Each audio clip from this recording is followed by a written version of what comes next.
Thank you, Terry. Thanks all of you very, very much for being here this morning. It means a lot to me. And, you know, it's hard. The microphone's not supposed to cut out on me. Not supposed to happen. So it's hard for me to believe, but actually I am entering my 10th year as a wedding entertainer. And it's a testament to people like you as to why I've been able to stay in business. All the weddings that I've been to over the years, there have been a lot, and I take something from each and every one, but there's one that just stands out above the rest somehow. And it's not because of the bride and groom. Ironically, this wedding is because of the ring bearer. The ring bearer in this case, you know, typically ring bearers 3, 4, 5 years old or so. Well, this ring bearer was about 12. You know, oldest ring bearer I've ever worked with, and he was that 12-year-old cocky. You know, he was a good kid, but he was just starting to get, you know, that teenager deal. And as he came in during the wedding processional, he came on in, and he's looking like $1 million bucks, and he knows it. He's got the ring on the pillow, and he's strutting on in. And all of a sudden, the loudest sound in the entire world. Ting, ting, ting, ting. And a hush falls over the crowd. And he disappears like a shot. And after probably the longest 3 seconds in the history of weddings ever, this arm shoots up from the pews and goes, "Found it!" Never forget that. There are a lot of stories to go into, a lot of details I'd like to share, but you know, I am ill-equipped to do that all by myself. I need some help, so I would like to introduce some team members who are going to help me do that. Red team, blue team, come on down.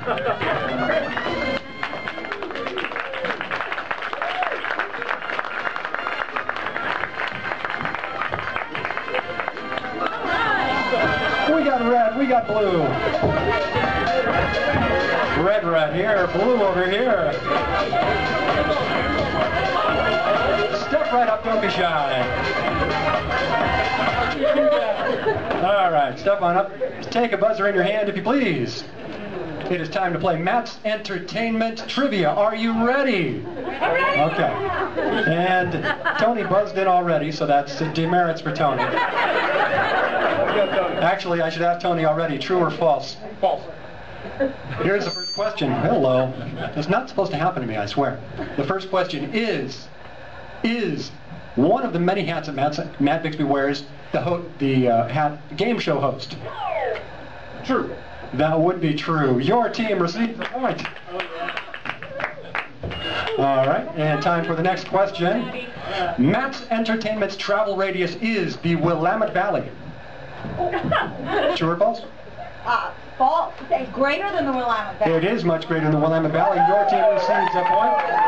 Did a wedding in Bend just last weekend, and in fact, one of the clients that the chamber helped me to get is based in Chicago. So my travel radius is pretty extensive. So here we go. Matt's Entertainment employs more than 20 different MCs and DJs. That is false. How many are there? Just me. Although I do now mercifully have an assistant. Thank you. I'll be much more efficient, but I'm kind of a control freak that way. Every day, Matt's Entertainment acquires music off of illegal music sources such as... False! It is false. I do not acquire any music illegally. You may find this hard to believe, but I actually get over 25 different genres of music every week, legal copies, including 10 different genres of Latin music, just by itself. Hold on a minute, Matt. We need to work our thumbs over. We're ready. All right. That's okay. I haven't been keeping score anyway. I'm making this up as I go. Matt's Entertainment can rent you projectors, screens. True. That is true. I even have for your use a 50-inch plasma TV. So we got a lot of rental.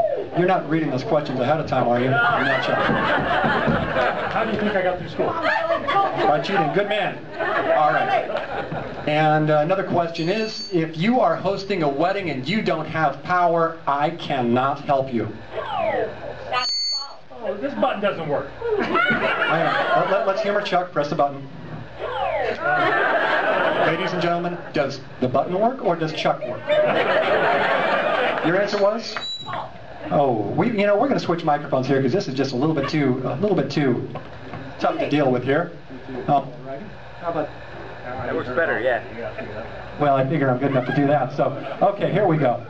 So yeah, that is correct. I even have battery packs and access to generators and all that sort of thing. So if you don't have power, no problem. I can still help you. Last question. Matt's Entertainment wedding packages are done by the hour, not by the event.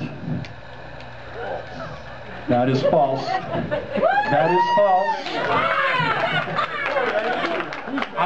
I like to just completely take care of my clients, and that means that I don't care if it's a 4-hour reception, a 6-hour reception, it just doesn't matter. We have a big-time sweep by a score of 6-1. It's the blue team over the red team. We have parting gifts for everyone. So, $100 grand for our winners, and for allowing victory to slip through their fingers like butter fingers for the red team. Unfortunately, give these people some applause. Thank you very, very much for the assist. As I mentioned, there's just too much involved to be able to. Nice crowd. There's just too much to tell all by myself. Wow. Yeah, everybody knows a wedding DJ. But there's so much that goes into being a wedding DJ that it goes a lot beyond just music. Everyone thinks about the music.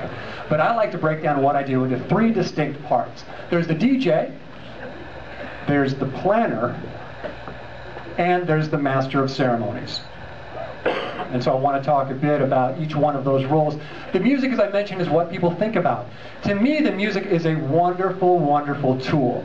It's one of the best ways to help a couple put their stamp, their personality all over the day.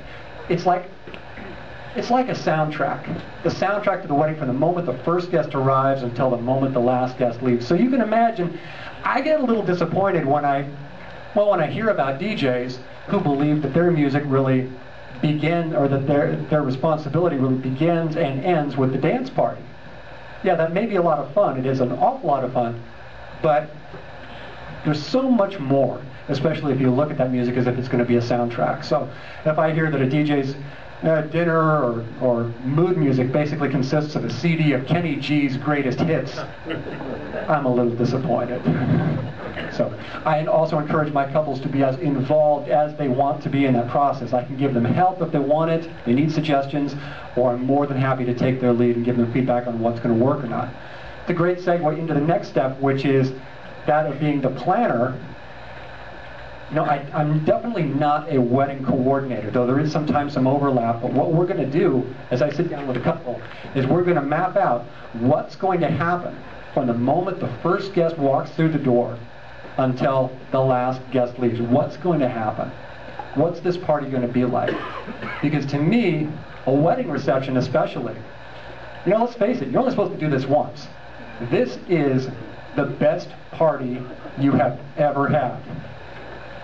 Dave Sweeney, you don't even have to say anything to be a distraction. As I mentioned, it's supposed to be the best party that this couple has ever had. So we're going to ask a ton of questions about, you know, what's this couple like? What do they do for fun? What are their friends like? What's their family like? Because some people just, you know, you put on a dance song and they're up and they're grooving and they're having a great time, and others, not so much. So you have to find other ways to help them have fun. So by asking a whole lot of questions and doing a whole lot of listening, we make that happen. And so we'll put together an agenda that's just going to cover that entire wedding experience. The next, and what I really believe is the most important role, and oftentimes overlooked, is the master of ceremonies. You go to an event, and oftentimes if there's a wonderful master of ceremonies, you don't notice. All you do is have fun. The event is just, it's a success, and you have a great, great time. It's not very often that you're going to say, oh, you know, that MC was really good. A good MC really is just going to be the glue that's going to hold things together. They're not going to stand out. Sorry, I am naturally 6'6". But they're not going to make the show about them, but they're the person who is going to facilitate everything and hold it together, especially if something like this never happens, something does not go according to plan. But a bad master of ceremonies or a poorly trained MC, not necessarily going to be able to hold it all together. The best work that I did, or the best things I ever learned about being an MC was at a workshop I attended about 3 years ago. And you can really break the MC's role down into 3 different components. There's information, direction, and connection. And information is the most obvious. It's what's happening. What's happening right now. The things that are going on, the things that the guests need to know about. The restrooms are located outside the hall. The bride and groom are about to make their grand entrance. The buffet is open. The white zone is for immediate loading and unloading of passengers only. Information is pretty cut and dry, but it's very important. The next part is direction. We talked about the agenda earlier, and the agenda is something that the MC has, sometimes literally, but definitely figuratively. The agenda is in their back pocket. They know what needs to happen. They know when it needs to happen. And if I can borrow, is anybody here in radio? I know we have some retired radio people. Yeah, there you go. There's a phrase called back timing. And as the MC, oftentimes you have to do a lot of back timing. The toasts need to happen at 7 o'clock. Well, it may take a half an hour to get the bride and groom into position, the VIPs, make sure that they're ready, and to get 300 guests with champagne in their glasses. That can take a lot of time. So the MC has to know, has to be aware of all those different things that have to happen, and has to be able to start working on that at 6:30 so that it happens at 7 o'clock. The MC is going to connect the dots in the event so that everything flows the way that it's supposed to. The last is my favorite, but it definitely requires the most effort and care, and that's connection. What connection is, well, let me describe it, I guess, what the opposite is. If you look at a disconnected wedding guest, they come, they see, they eat, they leave. A disconnected wedding guest is a spectator, while a connected wedding guest laughs, cries, cheers, celebrates, dances, and has a fabulous time. And when they leave, they actually feel closer to the couple than when they got there. When you see a couple, maybe grandparents dancing, and one of the members of the family comes up and they tell you they haven't danced since their wedding day. Those are the things that really make my job just extremely rewarding. Being able to help connect and to a certain extent help bring families together. So connection requires an MC to spend a lot of time with the couple ahead of time to figure out what they're all about and to really choose their words with skill, but mostly with care. And that's what I really try to do. So I can help to facilitate that.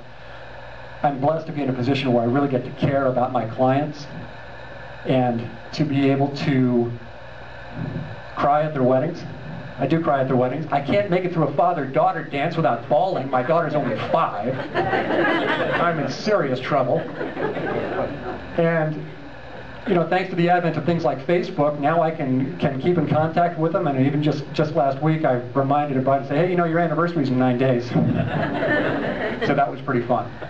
On the subject of Facebook, who's a fan of Matt's Entertainment on Facebook? Good, we got a fair number up here. I have got something very special for fans of Matt's Entertainment. If you go to my website, which is OregonWeddingDJs.com, you can also get there through mattsentertainment.com, but the one that Tim set up for me is OregonWeddingDJs.com. And you sign up for my online newsletter, you will receive 2 tickets to a show here at Northern Lights Theater Pub for free. You will also be guaranteed to receive an invitation to my 10th anniversary party next year, which is going to be an awful lot of fun. If you are not yet a fan of Matt's Entertainment, you just have one more step. Become a fan of Matt's Entertainment on Facebook, and then sign up for the online newsletter, and then you'll get those very same benefits. And if you don't Facebook, we'll figure something out. We'll figure out a way to make it happen. You know, that's really all that I have for you here this morning. I want to thank you so much for being here. Hope that you've enjoyed yourself. And when you go to weddings here this summer or anytime, I hope you end up leaving as a connected guest. Thanks very much.